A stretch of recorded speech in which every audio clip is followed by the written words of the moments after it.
Yeniden merhaba, hoş geldiniz. Bugün başarısızlık üzerine konuşacağım. Evet, ilginç bir konu. Çünkü biliyoruz ki başarılı olanlar anlatıyor sürekli zirvedeki anılarını genellikle. Başarısız olanlar da anlatıyor. Hatta başarısız olup bu başarısızlıklarını aslında bir başarı hikayesi gibi ortaya koyanlar, aslında ben kazandım diyenler daha da çok anlatıyor. Herkes kendi hikayesini yüceltiyor, bunu görüyoruz.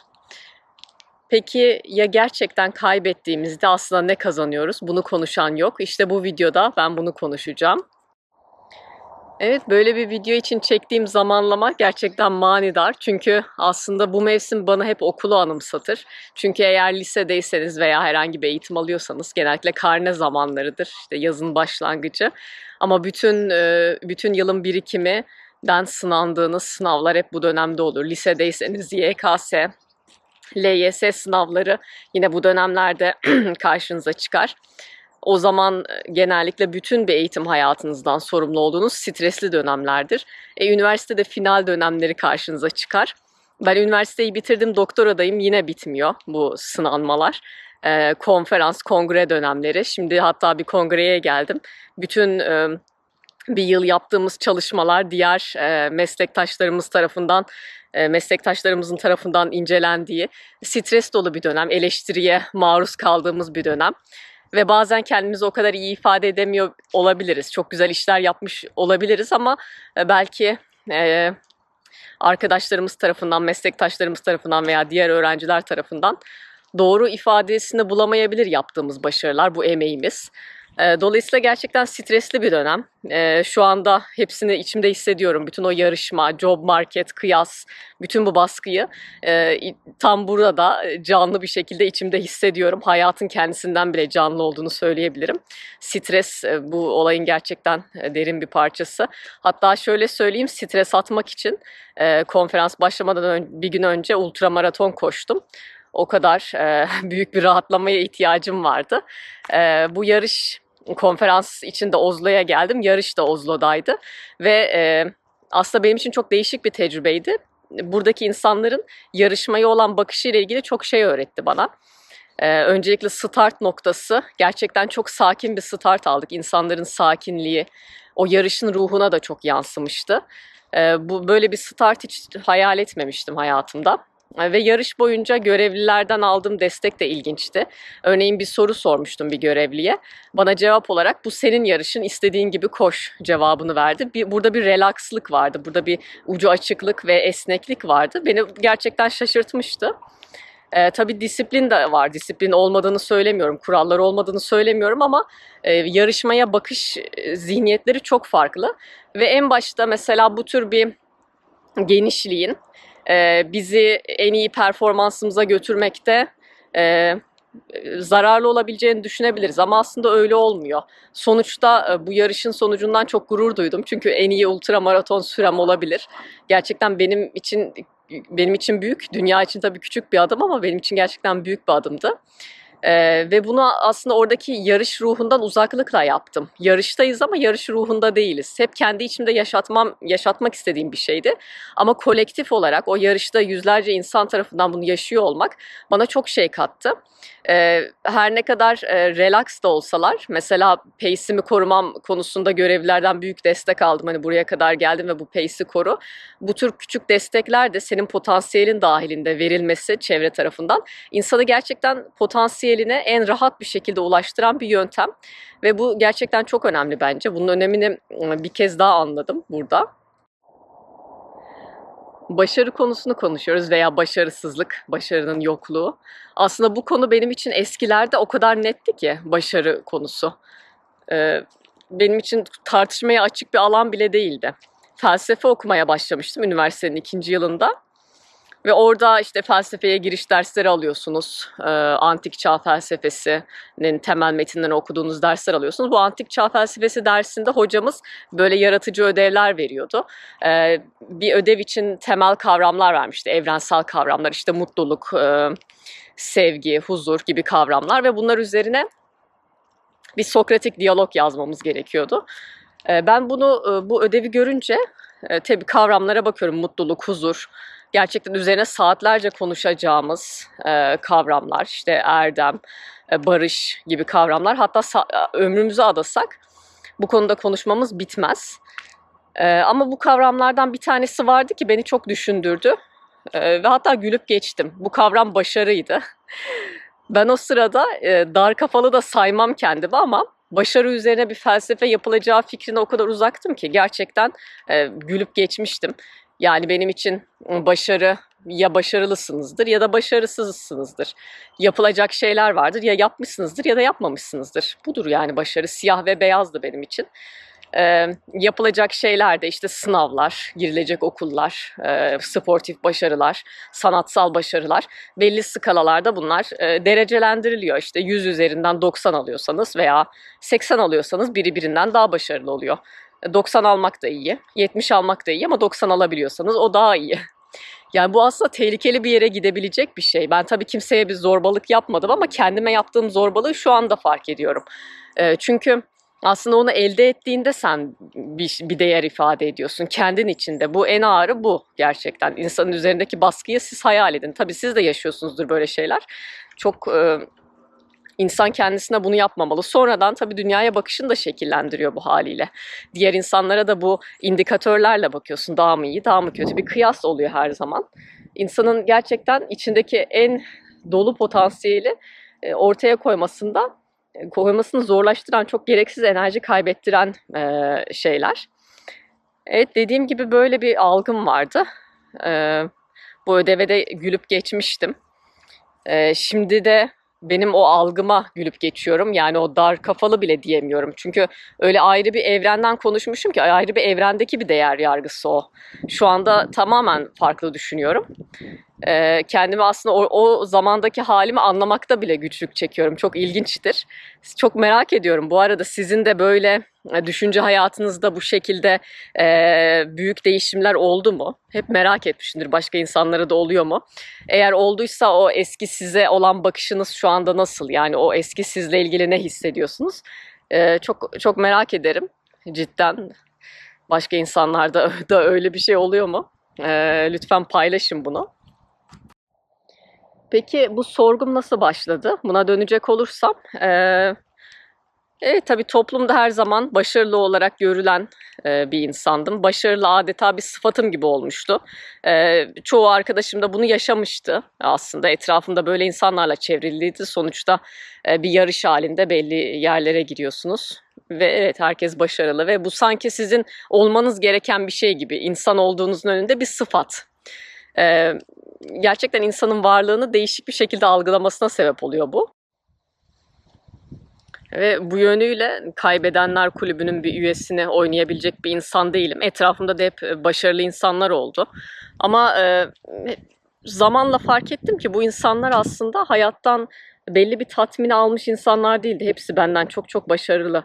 Her şeyi elde etmiş, dünyanın değer verdiği, toplumumuzun değer verdiği her şeyi elde etmiş insanlar. Ama içlerindeki boşluk hissini tabii yakınlaştıkça o insanlara sezebiliyordunuz veya kendileri de bunu paylaşıyorlardı. Hep en iyi notları almış, en iyi kurumlara gitmiş ve oralardan geçmiş insanlar. Ama bir dakika bile sorgulamamış. Bu yaptığımız şeylerin yapmamız gerektiğini kim belirliyor? Sadece yapabildikleri için belli şeyleri yapabilen insanlar da vardı. Ve aynı zamanda bunu sorgularken bir şeyi daha sorguladım. Yapacak aslında bir sürü tercihimiz var dünyada. Evet, sporu da tercih edebilirsin, müziği de tercih edebilirsin, tıbbı, mühendisliği tercih edebilirsin. Ama belli bir şeyi tercih ediyoruz değil mi? Belli bir şeyde ustalaşmayı ve belli hobileri elde etmeyi birinden ön plana koyuyoruz. İşte hepsini yapabiliyoruz diye her şeyi yapmıyoruz sonuç olarak. Peki bu seçimi aslında, burada bir seçim var. Her ne kadar bazı şeylere zorlansak bile o zorlantının peşinden gitmeyi seçiyoruz en azından. Çünkü o bize toplumda belki bir yer açıyor. Peki bu seçimi yaparken ne kadar kendimizdeyiz? Bunu da çok sorgulamaya başladım. Aslında orada seçim yapan kim? Evet, başarı aslında baktığında bir ideolojidir. Çünkü insani bir kurgudur. İnsana ait zihinsel bir kurgu. Çünkü baktığında biraz da yoga ile ilgilendiğimde daha insana dair yumuşak bakışlar geliştirdiğimde hiçbir canlının, hiçbir canlı organizmanın başarılı olmak için yaşadığına şahit olmayız. Bu sadece insana özgü bir enteresan bir durumdur. Yani şu anda yaşamak onlar için yeterlidir, deneyimlemek. Ama insan sürekli bir şeyi elde edeyim, bir şeyi edeyim. Ve bazı ideolojiler de hayata, dünyayı algılamanın bazı ideolojiler, yani bazı sistemler e, bu tür yarışı daha da içselleştirir. Yani kapitalizm gibi yorumlarda gördüm. Kapitalizm olarak ifade etmişsiniz bunu. Başka şekillerde de ifade edilebilir. Ama genel kabıyla kapitalizmin içine koyabiliriz. Sürekli al, sürekli tüket. Çünkü ekonominin büyümesi lazım bazılarının başarılı addedilebilmesi için.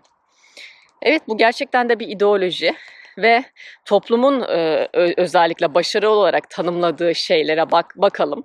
Mesela maddi refah, mesela kariyer yapmak, mesela evlilik. Bunların aslında hepsi ideolojinin içinde anlamlı olduğunu görüyoruz. Farklı ideolojiler olsa mesela başarı algılarımız çok değişik olabilirdi. Mesela maddi refah yerine daha kabilemizi ön plana çıkaran bir bakışımız olabilir. Daha eşitliği ön plana çıkaran bir bakışımız olabilirdi ama şu andaki sistemde bunlar önemli. Ve bu sistemin de aslında insan bir şeyleri elde ettiğinde, bir şeyi başardığında bir sarhoşluğu da oluyor. Yani ben ne yaptım gibi tehlikeli bir yanı da var. Bu gerçekten insancıl. Bende bile oldu bazen veya başarılı olduğunuz bir anı düşününüze vay be ben neymişim dediğiniz bir an oluyor. Ve o an aslında sistemin sizi bayağı ağına düşürdüğü bir an oluyor. Çünkü unutmayın ki ekonomiyle bu direkt ilgili. Unutmayın ki 2008 krizinde insanlar da battı, şirketler de battı. Fakat insanların batması aslında, insanların ekonomik olarak zorluk yaşaması umursanamayacak kadar küçük bireyler olarak algılandı. Ama o insanlar ekonomiye katkı veriyorken, o mortgage'ları alıyorken sistem onlara öyle bakmıyordu, öyle değerlendirmiyordu. Ama battıklarında onlar hep tek başına battılar. Fakat sistemin çok fazla yatırımlar yaptığı, büyüttüğü insanların ve sistemin büyüttüğü şirketler bu krizden önce batamayacak kadar büyük olarak algılanıyorlardı. Yani bir tarafta batamayacak kadar büyük bir sistem ve onların beslediği küçük insanlar ama battığında onlar kendileri batmak zorunda. Yani aslında insana dair o bağ kurma duygusunun yitimini de görüyoruz burada. İnsanın hayatı boyunca yatırım yaptığı bu başarıları bir gecede silinebiliyor ve benim niyetim aslında bunu sorgulamak ve böyle bir şeyle karşılaştığımızda bunun farkında olmak en azından. Bazı şeyleri yönetemiyor olabiliriz. Evet sistemi bir günde değiştiremiyor olabiliriz. Elbette bunun farkındayım. Ama bazı şeyler konusunda da gerçeği görmek bizim sinir sistemimizi gerçekten güçlendiren bir şey. Buna inanıyorum ben. Ve mesela başarısızlıkla ilgili bazı patolojiler de geliştiriyoruz toplumda. Özellikle ben öğrencilerime baktığımda, genç insanlara baktığımda sanki başarısızlığı kendi başarısızlıkları gibi algılıyorlar. Burada şunu da demek istemiyorum. Hani bir sınava çalışmadım ve kötü aldım. Tabii ki de kendine düşen sorumluluğu alman gerekiyor burada. Ama bazı patolojiler var ki bazen bire yüklenemeyeceği kadar fazla yükle yükleniyor. Ve bu mesela procrastination dedikleri işte erteleme zorunluluğu, bir işe başlıyorsunuz bitirememe hali gibi ilginç patolojiler geliştiriliyor. Bunları da aslında sistemik olarak düşünmemiz gerekir. Yani bütün bu rolü de bireye yüklemememiz gerekir. Çok büyük bir yük değil mi sizce de bireye yüklenebilecek? Yani sadece yaşamak yetmiyor. Tamam bir şeyler elde etmeyen lazım. Belki toplum için lazım. Ama neyin nereye gittiği de burada çok önemli. Yani ben bir şeyi başaramıyorum. Bu patolojiye de sahip çıkıyorum. Ve bu çok büyük hastalıkları da beraberinde getiriyor. Özellikle çevremde otoimmün hastalıklar, strese bağlı psikolojik hastalıklar çok fazla. Ve bu ne için? Yani bunu sorguladığımızda aslında ekonomik olarak bile doğru bir çıkış yolu değil. Çünkü onları iyileştirmek için de ekonomik olarak çok büyük bir kaynak harcanıyor. Tüm bunlardan konuşurken de yakın zamanda okuduğum bir kitaptan bahsetmemek olmaz. Bu kitabı da çok sevdiğim bir arkadaşım bana tavsiye etmişti. Birkaç sene önce şöyle bir bakmıştım. Ama tamamen okumak geçen haftaya kısmet oldu. Bu kitabın adı Queer Art of Failure. Yani başarısızlığın queer sanatı. Gerçekten çok ilginç düşünceleri olan ve özellikle anlatımına hayran kaldığım bir kitap. verdiği çocuk filmlerinden verdiği örnekler olsun, anlatısını çok zekice ve detaylı bir şekilde irdelemiş.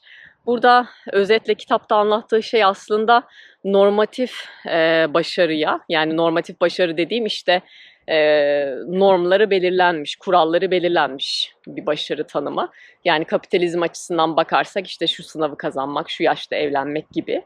Bu normatif başarıya ulaşamama halinin, yani başarısızlık dediğimiz şeyin kısacası ya da fail dediğimiz şeyin yerine diyor onun, yani başarı algısının toptan reddini koymak aslında devrimci bir direniştir. Bir direniş biçimidir aslında. Kitabın ana argümanı bu ve bunu yaparken argümanını savunduğu şeyler çocuk filmlerinden, Pixar filmlerinden bazı alıntılar ve detaylı incelemeleri bu filmlerin. Çok yaratıcı bir anlatım olduğunu düşünüyorum. Evet, yani baktığımız zaman bir tane hayatımız var. Hayata geldik ve sadece bir tane var. Ve bu hayat içinde belli bir ömrümüz var. Ve bu ömürde hakim sistemlerin dışına çıkamamak aslında başkalarının yaşantılarını yaşadığımız anlamına geliyor. Ve insanın, bir organizmanın ya da en önemli hakkı yaşamı kurma hakkı. Ve bu yaşamı kurma hakkına bile sahip çıkamadığımızı gösteriyor. Çok acıklı bir durum gerçekten. Sadece ideolojik olmanın ötesinde varoluşsal da bir durum. Bunu sürekli aklımızda tutmamız gerekiyor bence. O bireysel patolojilerle, işte erteleme davranışım, anksiyetem gibi şeylerle savaşırken insanların bunu aklında bulundurması gerekiyor diye düşünüyorum. Bu kitapta da başarısızlığa alternatif bir yorum getiriyor elbette ki. O yüzden bana çok ilham verici oldu. Özellikle diyor ki alternatif bilme biçimleri, benim bu kanalda da aktarmak istediğim ve alternatif bilgi duyarlılıkları hakkında bir alan açar başarısızlık. Özellikle değişik zihinsel alanlar tanıtır bize. Nedir bu zihinsel alanlar? Örneğin başka türlü düşünmek, yavaşlamak, karmaşıklığı kabul etmek gibi. Ve dediğim gibi hep başarılıysan sistem hep seni ödüllendiriyordur ve bazen işte sarhoş edici bir yanı oluyordur yani bu ödüllerin. Belki başarısızlığın da, her şeyi kaybetmiş olmanın da güzel bir yanı bu sarhoşluktan çıkmak ve gerçeği görmek sistemle alakalı. Bu kitap da bize bunu sağlıyor. Yani insanın özündeki merak, akışkanlık, acemilik gibi duyguların tekrar yüzeye çıkması gerektiğini söylüyor. Gerçekten de doğru. Acemi olmadıktan sonra, acemi olma hakkımız olmadıktan sonra da bir insanın ustalaşması beklenemez. Her zaman acemilikten başlanır yükselebilmek için. Ama sen ilk başladığında en iyisini yapmalıyım gibi bir yerden başlıyorsan nasıl senin usta olman beklenebilir ki? Şimdi bu filmlerden de aslında birkaç konuşmak istiyorum birazcık.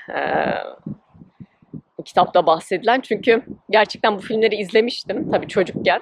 Hatta Kayıp Balık Nemo'yu izlediğimiz gün dün gibi aklımda kardeşimle. Daha kardeşim bebekti. Oradan sinemadan çıkıp Bahçeli Evler'de eve gidişimiz yani dün gibi aklımda. Sahneler de dün gibi aklımda. Ama şeyi de fark ettim. Orada bazı sahneler aslında bizim Türkiye'de izlediğimiz şeyde yoktu. Neyse bu çok önemli değil ama tekrardan baktım bu filmde geçtikten sonra. Bu ama Kayıp Balık Nemo'dan önce Monsters Inc. Filmini biraz bahsetmek istiyorum. O film gerçekten Pixar'ın çok hoş bir filmi. Ve burada bunun bir başarısızlık anlatısı olabileceğini ben aslında düşünmemiştim açıkçası. Şimdi bu filmde eğer izlediyseniz bilirsiniz ama kısaca özet geçeyim. Bir canavarların yaşadığı bir ülke var ve bu ülkede enerji üretimi için bir monopoli bir şirket var. Ve bu şirkete de canavarlar çalışıyor tabii canavar ülkesi olduğu için. Bu canavarlar geceleri çocukların odalarının kapılarından girdikleri bir teknolojik sistem kurmuşlar. Ve çocukların odalarının kapılarına girip onları korkutmaya çalışıyorlar. Ve bu korkularından çıkan çığlıkla enerji üretiyorlar. Yani onların evrenindeki enerji üretme sistemi bu şekilde. İlginç bir sistem. Ama ilginç bir paradoks var burada. Canavarlar aslında çocukların onlardan korktuğundan daha fazla korkuyor. Yani canavarlar çocuklardan adeta dehşete kapılıyor ama her çocuk her canavardan da korkmuyor. O yüzden bu sistemin verimi çok ince bir çizgiye bağlı. Yani bu sistemi verimli hale getirmek için her çocuğun kendisine uygun canavarını bulmak ve o çocuğa onu sergiletmek lazım. Gerçekten çok yaratıcı bir fikir. Ve çocuklar artık zamani çocukları belki hiçbir canavardan korkmuyor. Ve bizim ana canavarımız bu. Bir gün işte en verimli canavar bu sistemdeki. En fazla kar ettiren şirketi canavar ve sürekli bir numarada. Bir gün başka bir canavar hırsla geceleri de çalışıp buğuyu geçebilmek için sistemde bir hata yaratıyor. Çocuğun canavar ülkesine serbest kalmasına sebep oluyor. Ve bu gerçekten sistemde büyük bir hata çünkü canavarlar gerçekten çok korkuyor çocuklardan. Ve bu çocuğu bu saklıyor ve bu saklama yani bu için çok büyük bir başarısızlık. Çünkü şirketin en iyi elemanı ve böyle bir şeyi saklıyor. Çok büyük bir başarısızlık aslında. Ama bu sistemdeki hata yani o çocuğun sistemi delişi büyük bir başarısızlık olarak görülse de çocuk buğuyla yaşadığı dönem boyunca bu şunu keşfediyor. Aslında çocuğun çığlıklarından değil, öncelikle çocuklar korkulacak bir şey değil ve ikinci olarak da çocukların çığlıklarından daha çok kahkahalarından daha büyük bir enerji üretilebilir. Yani bir çocuğu güldürmek gerçekten güzel bir şey. Çocuğa çığlık attırdıkça onlar çocuklardan korkuyor. Yani korkuyu besledikçe kendilerindeki korku da artıyor. Ama kahkahayı beslemek çok daha güzel. Kendileri de bundan zevk alır. Ve bu devrimci fikir tabii ilk başta kabul ettirmesi çok zor oluyor gerçekten de. Ama ettirdiğinde bir o başarısızlığın yol açtığı güzellikleri de görüyoruz. Yani o sistemdeki bir sistemdeki bir yanlış giden unsurun yol açtığı şeyleri görüyoruz. Mesela bizim için sistemdeki crack şu olabilir, procrastination olabilir, erteleme olabilir, anksiyete olabilir sınavlar yaklaştığında. Bu sistemdeki yanlış giden şeyler de ya da yanlış gittiğini düşündüğümüz şeyler de bizim için bir işaret olabilir aslında. İkinci olarak bahsettiği film Kayıp Balık Nemo'ydu. Tabii Chicken Run gibi çok daha güzel Pixar filmlerinden de bahsediyor. Ama Kayıp Balık Nemo'da Nemo kaybolduktan sonra babasıyla birlikte Nemo'yu aramaya çıkan Dory isimli balığın unutkanlığından bahsediyor özellikle. Ve aslında Dory'nin unutkanlığı çok büyük bir değer olarak karşımıza çıkmıştı o filmde. Çünkü tam yeri geldiğinde en önemli şeyi hatırlayabilmişti. En ihtiyaç olunan dönemde hatırlayabilmişti. Ve diyor ki aslında başarısızlık olarak görünen şey yani bu unutkanlık bize başka kapılar açabilir. Yani önemli olan vakti geldiğinde hatırlamak veya neyi hatırladığını bilmek. Bu da gerçekten çok etkileyiciydi. Kayıp Balık Nemo ile alakalı. Yani bizim unutkanlık hakkımızı ve neyi hatırladığımızı bilme hakkını, yani aslında yaşamı kurma hakkını, hayatla ilgili neyi hatırlıyoruz, neyi hatırlamıyoruz. Bu hakkı elimizden almaya kimsenin hakkı yok aslında. Sahip çıkmamız gerekiyor yaşadığımız her nefeste, her anda diye düşünüyorum. Aslında şunu söylemek istiyorum değerlere de bağlayarak burada. Kendi değerini yaratan insan olduğumuzda gerçek başarı ortaya çıkar. Belki siz kendi değerinizi yarattığınızda ve bir başarı elde ettiğinizde gerçekten de bu toplumun da sizden istediği şey olabilir. Ama buna giden proses önemli, buna giden süreç önemli bence. Yani önce bu başarının arayışına girmeliyiz. Bizim için neyi ifade ediyor? Bunu yapmak için de bir adım gerisinde durabilmeliyiz yaptığımız şeylerin. Mesela evet bu sınavlara giriyorum ama bir adım gerisinde durup neden yapıyorum? Belki orada daha derin bir motivasyon bulacağım ve gerçekten bunu elde edeceğim. Toplumun başarı olarak gördüğü şeyler kesinlikle kötüdür, tam tersini yapalım demiyorum. Zaten bu strese girdiğimizde aslında o garip protest tavırlar ortaya çıkıyor. Topluma karşı sürekli protesto olmalıyım. Bu doğru değil aslında. Bunu doğru olarak söylemiyorum ben. Sadece bir adım gerisinde durup gerçekten huzurla bizi topluma bağlayacak bağları bulabilmek ve bunu herkes yaparsa aslında zaten toplumdaki bağlar da daha sağlıklı hale gelir diye düşünüyorum. Mesela hayatımızın bazı dönemlerinde elbette o sınavlardan hepimiz geçtik. Veya bazı işlerde hepimiz çalıştık. Hala da çalışıyoruz ve belli şeyler yapmak zorunluluğumuz var. Yine buna da karşı değil bu düşünce. Fakat bu mecburiyetler bazen sizin kalbinizden geçen şeyle zıtlaşıyorsa bunun da yine farkında olmak ve en azından seçtiğiniz mecburiyetin farkında olmak. Çünkü bazı arkadaşlarım şöyle söylüyor ama buna mecburum. Senin tuzun kuru gibi şeyler söylüyorlar insanlar birbirine, bana kimse söylemedi ama böyle şeyler söylenebiliyor. Ama o zaman senin tuzun kuru değilse ve mecburen bir şey yapıyorsan da bunun en azından farkında olup yapmak. Evet, şu anda bu mecburiyeti seçiyorum. Yarın belki başka bir mecburiyet seçebilmek için ve bir gün belki mecbur olmadan kendi içimdeki potansiyeli ortaya koyabilmek için. Ve o mecburiyeti yaparken bile aslında insanı mükemmelleştiren şeyler eylemleri. Yani o eylemlerine nasıl bir tat verdiği, bunu ne şekilde yaptığı. Bu öbür türlü yaşanmamış potansiyellere gömülüp kalıyoruz ve bir insanın yaşanmamış potansiyeli gerçekten hem kendisi için hem toplum için çok zararlı olduğunu düşünüyorum. Evet, başarı üzerine konuştuk bugün ya da başarısızlık üzerine. Yine çok merak ediyorum, senin başarı tanımın ne veya başarısızlık tanımın? Bu fikirler üzerine daha önce düşünmüş müydün? Çünkü söylediğim gibi benim hayatımın ilk döneminde, belki ilk lise dönemlerimde bu konuyla ilgili daha kesin yargılarım vardı. Ama sonradan kendimle ilgili değişen bir konu oldu bu. Farklı yargılar geliştirdim. O yüzden insanların fikirlerini de çok merak ediyorum. Eğer söylemek istediğim bir şey varsa lütfen yorumlara yaz. Birlikte paylaşalım. Ve içeriği beğendiysen kanalıma abone olmayı ve videoyu da beğenmeyi unutma. Daha başka içerikler için gelecek haftalarda görüşmek üzere. Sevgiler.